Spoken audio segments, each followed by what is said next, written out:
જે માતા છે, બહેન છે, વડીલો, જે કંઈ પણ ગૃહિણી છે અથવા જે પણ વ્યક્તિ ઘરમાં કૂક કરે છે એ લોકો અત્યારે યુટ્યુબથી આપણને નોલેજ તો ખૂબ એક્સેસિબલ થઈ જાય છે.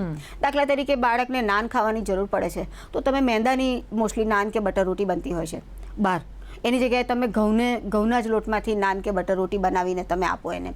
શાક પણ બધા પંજાબી શાક ને એ બધા તમે પનીરને રિલેટેડ શાક તમે ઘરમાં બનાવીને આપો. હવે તો લોકો પાણીપુરી પણ ઘરે બનાવતા થઈ જાય છે, પીઝા પણ ઘરે બહુ સારી રીતે બને છે. એટલે ફેન્સી ખોરાક પણ આપો અને પણ એ આપણી દેખરેખ નીચે બનેલા હોય અને આપણે જ એને બનાવી અને આપણા બાળકને આપેલા હોય. અને ક્વોન્ટિટી ખૂબ અગત્યની છે. ઘણી વખત શું થાય છે કે બાળકને એક વસ્તુ ભાવે છે, દાખલા કે પીઝા ભાવે છે તો એ 4 સ્લાઇસ ખાઈ જશે.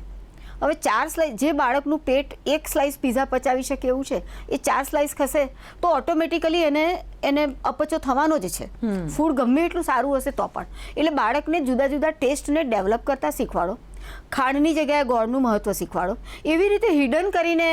અને એમાં મેં એવું જોયું છે કે ઘણી મમ્મીઓ બહુ જ સરસ હોય છે, ખૂબ હોશિયાર હોય છે. એવી રીતે હાઇડ કરીને વસ્તુ, એને હેલ્ધી વસ્તુ એના ખોરાકમાં આપી દેશે અને બાળકો હોંશે હોંશે એને ખાય છે.